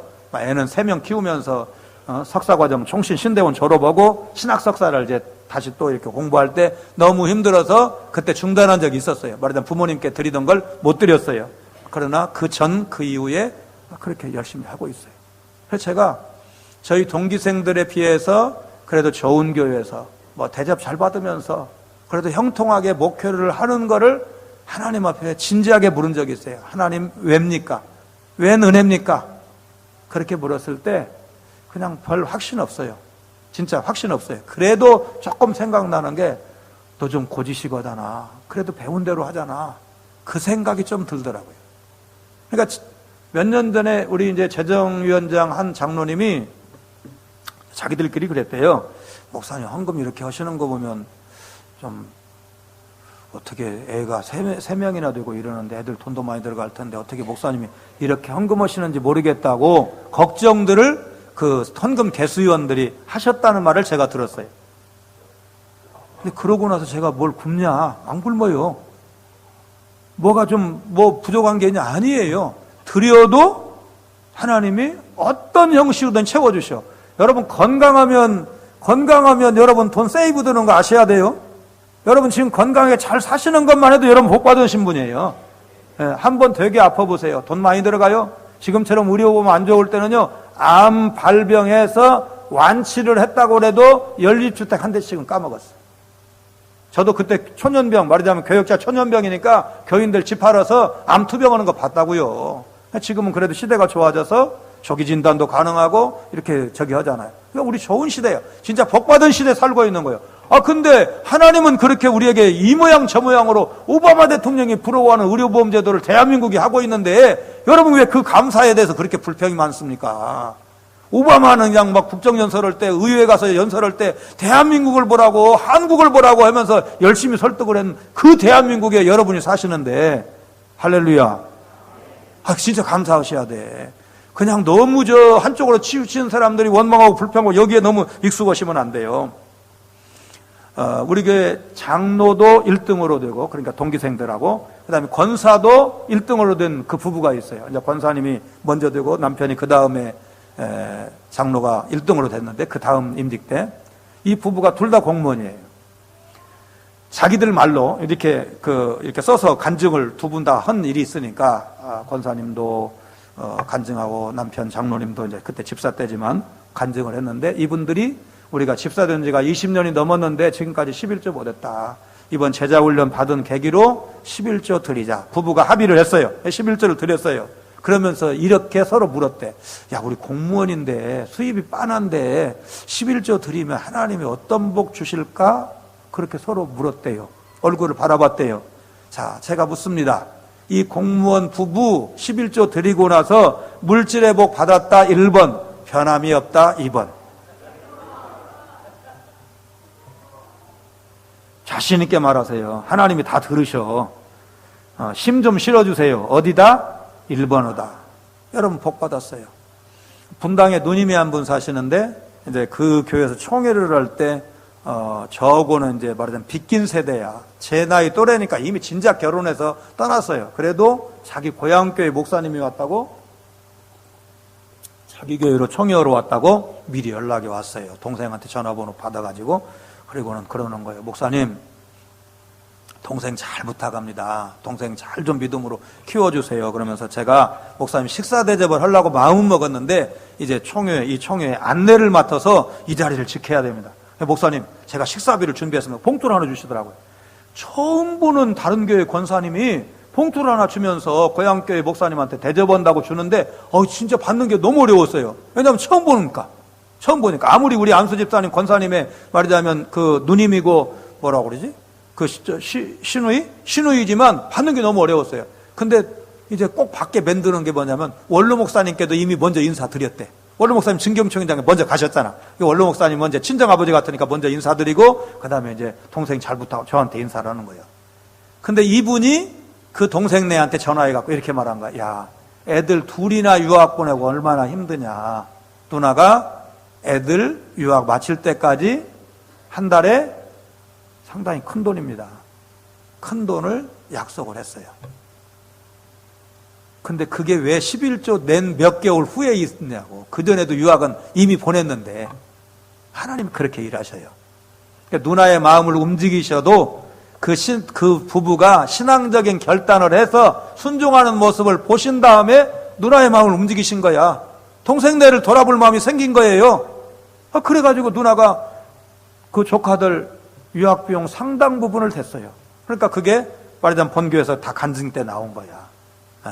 그 남편 장로님은 그 제자훈련 간증할 때 자기 취미가 양주병 모으는 거래요. 그래도 나는 순진해가지고 그냥 이게 멋있는 병 모으는 줄 알았어요. 왜냐면 내가 양주병 마셔본 적이 있습니까? 가격을 합니까? 모르잖아요. 그게 아니래요. 술 모은 거래요, 술. 난 진짜 양주병 먹는다고 그래서 빈병 먹는 줄 알았어. 그래서 제자훈련 받고 결단했어요. 양주병 그냥 그래도 버리서 깰 수는 없으니까 아직 남아있는 술 주장들 치는 친구들한테 다 나눠주고 청산한 줄로 믿습니다. 그리고 물질회복 받았어요. 애들 다 유학 마치고 좀 취직 잘해서 한국에 돌아와 있습니다. 대의그룹이라고 뭐 아주 세계적인 뭐 한국의 뭐 10대 그룹 그 정도는 아니지만 대의 큰 대자 오를 대자 대의그룹 최희승 장로님 사진 나오는데 저 어른이 39년생이셔요. 저희 교회 2번 간증을 와가셨는데 나는 간증의 FM이다 이렇게 생각을 해요. 말하자면 은혜도 있고 감동도 있고 도전도 있고 모든 요소를 다 갖췄어요. 저 어른 간증이 죽게 하더라 하늘경 이런 책이 있어요. 한번 보시고 좋으면 한번 보시세요. 39년생이죠. 80 넘으신 거예요. 근데 이분이 고등학교 2학년 때 은혜를 받고 주일 예배 때 담임 목사님 통해서 은혜를 받고 뭐 이렇게 집에 옆에 공동묘지가 있는데 그 낮에 말하자면 바로 은혜 받은 대로 가서 그 옆에 가서 기도를 드렸답니다. 하나님, 제가 박사가 되게 해주세요. 고등학교 2학년이니까 꿈꿀 만한 거죠. 박사가 되게 해주세요. 2번째, 대기업 사장이 되게 해주세요. 3번째, 100개의 교회를 세우게 해주세요. 그 기도를 고등학교 2학년에 드린 거예요. 그리고 현재 그게 3가지가 다 이루어졌어요. 이미 대학 들어갈 때 세계대학 수석을 했어요. 근데 그게 거의 기적 같은 일인 게 뭐냐면 그분이 농고 출신이야. 농고 출신이 서울대도 갈 수도 있지만 그렇게 대학 수석을 정도 하는 건 쉽지 않습니다. 그때나 지금이나. 근데 이분이 대학 수석했어. 그러니까 그 대학 수석으로 들어가 수석 졸업하고 결국 박사가 됐어요. 그리고 삼성에 먼저 들어가고 나중에 대우에 스카웃이 돼가지고 대우 인터내셔널 아직 대우 망하기 전이요. 잘 나갈 때예요. 그때 대우 인터내셔널 사장을 40대 초반에 합니다. 근데 사장을 몇 년 하는데도 100개 교회 못 세울 것 같더래. 그 공급받아가지고는. 그래서 이제 그동안에 좀 모은 돈하고 사표 내고 퇴직금 받고 이렇게 해서 회사를 세우고 그게 잘 되어서 지금 12개 계열사를 거느린 그룹이 된 거예요. 그래서 이제 돈 벌어가지고 열심히 헌금하고 열심히 이제 교회를 짓는 겁니다. 그러니까 교회에서 오면 뭐 50만 원을 드리든 100만 원을 드리든 그거 받아서 그냥 다 그 예배당 짓는데 쓰시는 거예요. 그래서 한쪽에다가 이렇게 그 머릿돌 할 때 이 돈은 어느 교회가 헌금한 돈이다. 우리는 확인은 못하지만 본인 말씀이니까 믿어야죠. 그거를 써서 넣는데요. 선교제다. 100개 넘는 교회를 세우셨어요. 근데 이분이 지금 수입에 얼마를 헌금하시느냐? 50% 정도 헌금을 하신대요. 자기 수입의 50%를 교회에다 헌금을 하시는 거예요. 그러면 이분이 지금 가난하냐고요. 해외에 나갈 때 1등석만 타셔요. 1등석이 얼마나 비싼지는 여러분 타보신 분들 알아. 웬만한 서민들은 1등석을, 비행기 1등석을 꿈도 꿀 수가 없습니다. 말하자면 보통석에, 이코노미석에 4배의 돈을 내고 탈 수가 없어요. 그냥 조금 고생만 들었는데 그 비싼 돈을 어떻게 됩니까? 그런데 1등석만 타고 다녀요. 호텔, 특급 호텔만 먹어요. 그래도 그분은 좋은 집에 살아요. 이제 장로 은퇴가 가까웠을 때 사실은 이제 집을 더 늙기 전에, 연세 드시기 전에 리모델링을 하려고 돈을 좀 세이브를 좀 해놨답니다. 그런데 집은 언제라도 기업을 가지고 있는 분이니까 언제라도 리모델링 하는데 교회에다 헌신하는 건 암만 해도 한계가 있을 것 같더래요. 그래서 은퇴하기 전에 교회 리모델링부터 해야 돼가지고 모아놓은 돈을 몽땅 헌금을 한 그런 분이세요. 참 귀하잖아요. 네. 하나님 앞에 일찍 서원, 목사 아니어도 선교사 아니어도 평신도로 성장을 해도 하나님 박사가 되게 해주세요. 대기업 사장이 되게 해주세요. 100개의 교회를 세우게 해주세요. 자녀들이 성장을 할 때 좀 따지고 그랬대. 그런 때가 있었대. 대학생 때 이런 때쯤. 아버지 참 유별나다고. 근데 지금은 자녀들이 이렇게 말한대요. 아버지는 어려운 때에 태어나셔서 100개의 교회를 하셨는데 이제 지금 자녀들 입장에서는 아버지가 이제 뭐 대기업 사장을 지내고 말하자면 큰 기업을 가지고 있으니까 요즘 말로 금수저 아니에요, 자녀들은. 우리는 아버지한테 혜택을 많이 받았으니까 저희들은 1000개의 교회를 하겠습니다. 이런 때 아멘 좀 하세요. 남 얘기지만 여러분 은혜 받아서 그 은혜 받은 한 사람이 얼마나 많은 사람들에게 선한 영향력을 끼치고 여러분 그분 말하자면 죽을 고비 넘겼는데 그 완쾌된 경험이라든지 말하자면 중풍이 왔는데 지금 완벽하게 재활에 성공을 해가지고 그 경희대 한방병원 의사가 32년 동안 중풍 치료했지만 회장님처럼 완벽하게 말 하나, 걸음걸이 하나 이상 없이 회복한 사람은 저 회장님이 이럽니다. 그렇게 얘기했다는 거예요. 다 다리를 약간 절든지 말이 어눌든지 이러는데 중풍이 왔는데도 완벽하게 회복이 되는 거예요. 여러분, 이게 얼마나 좋은 간증이냐고요. 네. 이런 은혜의 간증이 여러분에게, 여러분 자녀들에게 있으시기를 바랍니다. 이천성 목사님이라고 한국교회 전설 중에 한 분이 계시죠. 욕 잘하는 목사님으로 많이 알려져 있는데, 이열은 교회에 김진수 장로님이라는 분 계셔요. 여러분 뭐 혹시나 아시는 분이 있을까 조심스럽긴 한데 나쁜 간증 아니니까 뭐 신경을 안 쓰여요. 이분은 자기 수입의 90%를 헌금하시는 분이에요. 세무조사까지 받았대요. 헌금 많이 한다고. 세무원이 6개월을, 이분이 이제 메이커니까 원자재를 대는 데가 있을 거 아니에요. 거기도 뒤지고, 그 다음에 여기가 메이커니까 이제 그거를 받아서 장사하는 중간 소매상 있을 거 아니에요. 거기도 뒤지고 6개월을 뒤졌어. 그런데 아무도 이분의 탈세 사실을 입증해 주는 사람이 없는 거야. 그래서 손 들었어. 세무원이 찾아왔대요. 사장님, 제가 세무원 생활 오래 했는데 사장님처럼 정직하게 사업하고 교회다가 헌금 많이 한 분 처음 봤습니다. 묻더래요. 그래서 이렇게 얘기했대요. 나 애들 잘 키워서 다 독립시켰고 나 좋은 집에 삽니다. 좋은 차 타고 있습니다. 그래도 나는 교회가 제일 선한 일 하는 줄 믿고 내가 쓸 거 빼놓고 나머지는 다 헌금하다 보니까 그만큼 헌금을 하게 됐습니다. 그렇게 대답을 하셨대요. 그 너무 스토리가 좋아서 이분을 모시려고 그랬더니 제가 그 교회 지금 담임 목사도 아주 절친한 후배거든요. 그런데 말주변이 좀 없으시대. 그래서 형님 좀 간증은 좀 안 될 것 같은데요. 그렇게 얘기를 들었어요. 삶은 너무 좋은데 말하자면 이 강단에 서서 간증은 좀 힘드실 거래요. 근데 진짜 아주 대단한 분이야. 학생 때 제가 회장을 하면서 이분 악기를 빌려다 큰 행사를 치른 일이 있어요. 끝나고 나서 사례를 좀 하려고 그랬더니 막 펄쩍 뛰는 거예요. 패를 하나, 결국 요즘은 패하는 것도 부담이다 그러는데 그때만 해도 패 해드리는 것도 괜찮았어. 그러다 패를 하나 해드리는데 그거는 받으시더라고요. 신학교 학생들한테 자기가 악기 좀 섬겼는데 그 뭐 대단한 거냐고 인사받느냐고 그렇게 겸손하게 사양을 하신 아주 귀한 장로님이십니다. 여러분, 이분 지금 본인이 얘기했잖아요. 자기 수입의 90%를 헌금을 해도 가난하지 않아요. 좋은 집에 살고 있어요. 좋은 차 타고 있어요. 자녀들 다 대학 졸업시켜서 독립시켰어요. 하나님이 이렇게 복 주셔요. 여러분, 어느 쪽입니까? 한번 묻습니다. 11조 겨우겨우 드리고 그것도 아깝고 막 떨리는 그런 수준으로 사시겠습니까? 최희순 장로님처럼 50%를 드려도, 김진수 장로님처럼 90%를, 자기 수입의 90%를 드려도 여전히 부잣집이고 여전히 좋은 차 타고 여전히 1등석을 탈 수 있는 여러분 그런 삶을 사시겠습니까?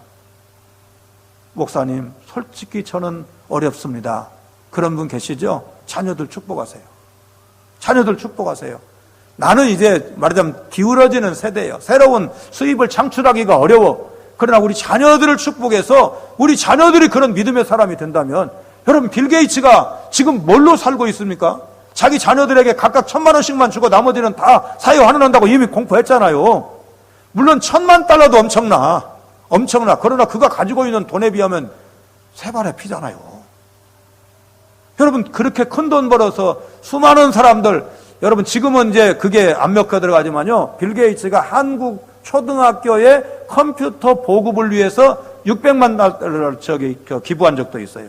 오래됐어요. 아프리카 에이즈 퇴치를 위해서 5억 달러를 말하자면 희사한 적도 있어요. 꼭 해야 될 일에는 큰 돈을 그렇게 희사를 한 거예요. 그래도 그는 여전히 세계에서 1위 혹은 2위를 다투는 그런 부자 아닙니까? 그러니까 우리가 하나님 앞에 이 물질은 내 거 아니잖아요. 하나님 거를 받은 거잖아요. 그러니까 가장 좋게 가장 선하게 쓰면 되는 거예요. 근데 하나님께서 그 일을 어디를 통해서 하기를 원하시느냐? 여러분, 사회복지관을 통해서 하는 것도 나쁘지 않아요. 근데 계단에 올라오면서 이제 엘리베이터만 탈 때는 안 보았던 그걸 보면서 목사님하고 이렇게 얘기를 했는데, 이렇게 입양을 해서 아이들을 이렇게 돕고 있다. 너무너무 잘하시는 거예요. 제가 선교제 가서 아이들을 직접 만나보니까 너무너무 잘하시는 거예요. 돈 보람있게 쓰시는 거예요. 내가 낸 3만 원, 뭐 3만 원 아니어도 좋아요. 10,000원 내서 누군가의 인생에 잊을 수 없는 만남이 되었다면, 은인이 되었다면 하나님께서 얼마나 기뻐하시겠어요? 우리가 그런 삶을 살아야 되지 않겠습니까? 너무나 물질에 치여가지고 물질이 주인이 되어버리는, 여러분 그런 삶을 우리가 살 수는 없는 거 아니겠습니까? 7절, 거기 곧 너희의 하나님 여호와 앞에서 먹고 너희의 하나님 여호와께서 너희의 손으로 수고한 일에 복 주심으로 말미암아 너희와 너희의 가족이 즐거워할지니라. 여러분, 우리가 하나님 앞에 말씀대로 순종하면, 우상 청산하고 하나님만 섬기면, 하나님 앞에 드릴 것 바로 드리면, 헌신하면 하나님 앞에 우리가 떳떳하게 즐겁게 행복하게 살 수 있다고 말이에요. 여러분, 그런 삶을 여러분이 사시기를 바랍니다. 하나님 우리에게 그런 복 주시기를 원하십니다. 예배 생활이 얼마나 중요한지, 우리 신학생 때 봉천동 어느 교회에 이렇게 갔어요. 갔더니 목사님 아버님이 아주 이제 은혜로운 삶을 사셨다고 그 아버님을 간증을 시키더라고요. 그 이분 간증을 들었어요. 정장로님 간증을. 그래서 참 남다른 삶을 사셨구나 그랬는데, 나중에 이제 돌아가실 때 얘기를 그 교회 담임 목사가 제 친구여서 들었어요.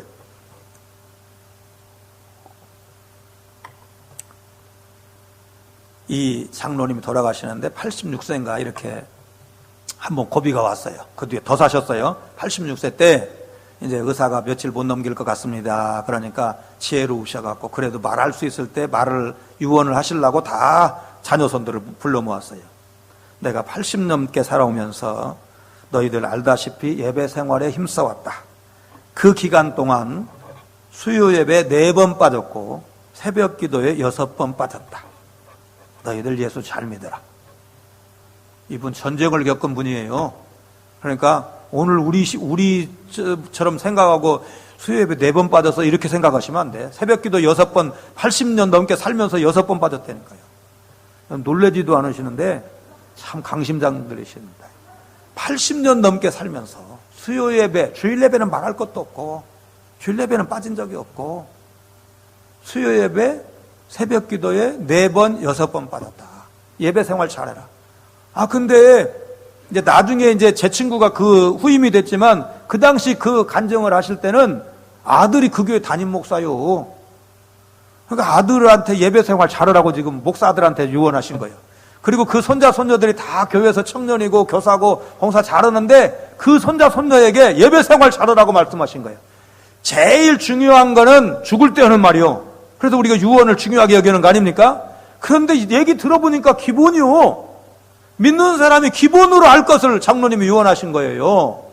제가 우리 교회에서 그 얘기를 했어요. 그랬더니 작년 요맘때 96으로 돌아가신 장로님이 그 간증 받대. 왜냐하면 전북 완주에 계실 때 우리 장로님은 부안에 곰소라는 곳에서 장로로 목회를 하시고, 그거는 완주에서 목회를 하시고 장로로 목회해갖고 장로들끼리 목회하는 사람이 모였대. 그래서 자기들이 친하대요. 연배도 좀 비슷하시고. 그 간증 맞대요. 완주에서 사실 때 정미소하고 석유가게를 하셨대. 그럼 시골에 살아본 분 알아. 정미소 하는 분이 저 넘버원이든지 양조장 하는 분이 넘버원이든지 둘 중에 하나야. 시골 대략 부자가. 그죠? 시골에 살아본 분은 알아요. 그러니까 시골에서 부자였어. 근데 예수 믿고 은혜 받고 나서 그거 다 팔아가지고 가난한 사람들 구제하고 서울에 와서 살 것만 가지고 올라오죠. 아들 총신 공부시켜서 목사 되고 그 교회에서 노년 보내시고 돌아가셨어요. 여러분, 그렇게 80년 넘는 그 세월 살아오시면서 예배 생활에 이렇게 힘쓰는데, 그게 여러분 우리가 가야 될 길이에요. 여러분 믿으시기를 바랍니다. 우리 믿는 사람들이 마지막 순간까지 그렇게 가셔야 돼요. 제가 임종을 보거나 말하자면 장례를 했거나 한 분 중에 진짜 기가 막힌 분들 많아요. 명예권사님이신데 이제 좀 사각지대에 갖고 차가 새벽에 못 가. 그러니까 이분이 집에서 꼭 2시간씩 기도를 하셔요. 그런데 마지막 문제의 그날 맨날 찬송 1시간, 기도 1시간을 했는데 찬송을 20분만 하고 끝이는 거예요. 남편이 5살 위이신, 연세가 훨씬 더 많으신 그 집사님이신데, 아니 마누라가 오늘은 좀 피곤해서 좋으나 하고 문을 열어봤는데 앉은 채로 가셨어. 앉은 채로. 찬송 20분 하시고 앉은 채로 가셨어요. 아마 불교 신자가 그랬으면 난리 났을 거예요. 생불이라고. 예? 난리가 났을 거예요. 앉은 채로 가셨어요. 앉은 채로. 여러분, 그러실 수가 있는 게 인생이야. 이제 뭐 이름 밝혀도 괜찮지만 혹시나 몰라서 이제 김 장로님이신데 그 어머니가 90살이야. 그 어른은 우리 교회 장로님이신데 어머니는 다른 교회 권사님이셔. 이 장로님이 너무 깔끔하셔. 고위공직자 출신이신데, 세상에 장로님 어머니가 돌아가셨는데 모시고 전주가 고향이어서 지금 주감 휴게소입니다. 목사님 아무래도 이거 말씀 안 드리면 나중에 혼날 것 같아서 그래도 신고는 합니다. 그리고 이미 발인해가지고 전주로 가면서 그 고속도로 휴게소 전화를 하셨어요. 그래서 갔다 오셔가지고 너무 서운해서 우리한테 너무 잘했거든. 우리 아이들이 셋이니까 권사님이 애들 옷을 사는데 옷을 무슨 한두 벌을 사주는 게 아니고 그냥 그렇게 어떤 엄청나게 옷을 많이 사죠. 애들. 이제 목사님 애들 많다고. 그래서 이제 그 돈 들이면 안 받을 것 같아가지고 좋은 책을 한 세트를 사서 선물한 적이 있는데 이제 간증을 들었어요. 어머님이 90살인데 성경 암송대회 오후 예배 때 1등 하시고 그날 밤에 천국 가셨대. 놀래도 않고 여기만 아멘 하시고 여기는 그냥 아멘도 안 하신다니까. 그러니까 밥을 굶었습니까? 예배를 빠졌습니까? 치매가 왔습니까? 여러분 사실만큼 90살이면 사실만큼 사셨잖아요. 성경 암송대회 너무 열심히 해서 가신 분하고 그러더라고. 그럼 얼마나 복이요. 여러분도 그렇게 좀 가세요. 네, 성경 암송대회 1등 먹고 가시라고. 그럼 치매 걱정 없잖아요. 병원 걱정 없잖아요. 얼마나 감사해요. 근데 그런 분이 한두 번이 아니야. 진짜 하나님의 교회에는 너무너무 아름다운 그런 미담이 많은데 여러분 마지막까지 그렇게 가실 수 있도록. 우리 교회 은퇴 전사님도 수요예배 오시다가 차가 대형 버스가 섰어요. 그런데 이제 그 버스를 타기 위해서 발짝 하나 딱 떼었는데 그대로 주저앉았어요. 그러니까 이 어른도 예배 한 번도 안 빠지신 거예요. 밥 한 끼도 안 굶으신 거예요. 그리고 천국 가셨어요. 제가 장례 침례였어요. 얼마나 아름다워요. 네. 마지막까지 하나님 할 수만 있으면 그냥 몇 년 동안 치매 막 이러면 진짜 좀 힘들잖아. 불가피해. 어쩔 수 없어. 그러나 하나님 나는 끝까지 예배 생활 잘하다가 하나님 앞에 설 수 있도록 은혜를 내려 주옵소서. 익산에 이런 교회가 있어요. 설교는 22분에서 25분을 안 넘긴대. 근데 무조건 주일 예배도 찬송을 20분 하는 거예요. 예배 시간에. 제가 그 11년 동안에 3번 설교를 초청을 받아서 갔는데 군인교회도 다녀봤잖아요. 현역 생활을 했으니까. 그리고 목사도여서도 군대 위문 가가지고 군인들 예배 같이 드렸다고요. 그런데 줄이 군대보다 더 잘 맞는 거예요. 지금 줄 안 맞았어, 지금. 줄 안 맞았어. 처음 설교 갔을 때 깜짝 놀랐고, 목사님, 어떻게 이렇게 됐어요? 그러니까, 20년 걸렸어? 이러시더라고. 그렇게 줄 잘 맞고, 박수 잘 치고, 찬송가만 불러요. 지금 우리 찬양팀들, 부르지 말라 그 뜻 아니에요. 저는 고지식에서 그냥 찬송가만 불러주면 부목사님들, 우리 찬양팀들 다 복음송 CCM 다 해요. 하는데 그 교회는 찬송가만 불러요. 찬송가만 불러요. 그런데 얼마나 뜨겁게 하는데 이단 집회 같아요. 얼마나 뜨겁게 찬송을 하는지. 우리 이단 이렇게 조금 그런데 봤잖아요. 그렇게 열정적으로 찬송하는 거예요. 설교를 그렇게 짧게 하고 찬송을 길게 하는데 교회가 부흥되는 거예요. 7, 80명 모이는 교회 때 이 어른이 부임하셨는데 거의 10,000명 가까이 재적 성도가 되는 그런 큰 교회를 이루시고 몇 년 전에 은퇴하셨어요. 예배가 은혜로우면 교회가 되는 거예요. 그러니까 여러분 찬송만 열심히 불러줘도 누군가에게는 뜨거움을 불러일으켜주는 거예요. 내가 찬송 열심히 불렀더니 다른 사람이 덩달아서 뜨거워지는 거예요. 찬송 부를 때 역사가 일어난 거 아시죠? 어떤 사람은 그 시간에 병이 치유되는 거 아시죠? 어떤 사람은 눈물을 쏟으면서 우울증이 치료되는 거 아시죠?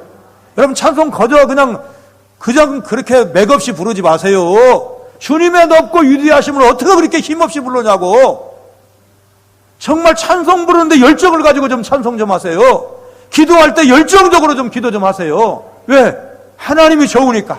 구원이 너무 좋으니까. 천국이 너무 좋으니까. 내 가슴속에 뜨거운 불이 있으니까. 그 열정 어쩔 수가 없으니까 여러분 한번 토하시기를 바랍니다. 여러분 교회가 그런 은혜로운 교회 되시길 바랍니다. 3가지 말씀드렸습니다. 말씀에 복종하는 삶을 통해서 즐거운 신앙생활을 할 수가 있다. 우상은 철저히 제거해야 바른 신앙생활이 되고 온전한 신앙생활이 되고 즐거운 신앙생활이 된다. 마지막으로 온전한 예배생활을 통해서 즐거운 삶을 살 수가 있다. 이 3가지를 말씀을 드렸습니다. 4년 전에 103살인가로 천국 가신 방지일 목사님, 여러분 이름, 고명하신 이름 들어봤죠? 이 어른이 임직식에 축사 같은 거, 격려사 같은 거를 이렇게 맡으면 길게 안 하신답니다. 이렇게 말씀하신다. 오늘 직분 받은 여러분, 오늘 깨닫고 결심한 것, 일생 동안 그대로 지키며 살아가시기 바랍니다. 100살 할아버지 목사님이 딱 이 한마디만 하고 내려와 보셔. 그 울림이 얼마나 크겠는지. 여러분 깨달은 거 있으세요? 내가 예배 생활 힘써야 되겠다고 결심하셨어요? 예배 생활은 일생입니다. 금년만이 아닙니다. 정 장로님처럼 아예 그것도 없으면 너무나 좋죠. 4번도 안 빠졌으면 너무나 좋죠. 6번도 안 빠졌으면 너무나 좋죠. 그러나 이미 빠졌다고 할지라도 이후라도 하나님, 제가 마지막 순간까지 이제 김 장로님 내 어머니인데, 김 장로님 어머님이 90살에 예배 한 번도 안 빠지고 천국 가신 것처럼, 우리 교회 은퇴 전사님이 수요예배 오시던 길에 천국 가신 것처럼, 그렇게 예배 생활 힘쓰다가 주 앞에서는 그런 은혜를 허락해 주시옵소서. 여러분 그렇게 기도하시고 응답받는 여러분 되시기를 주의 이름으로 축원합니다.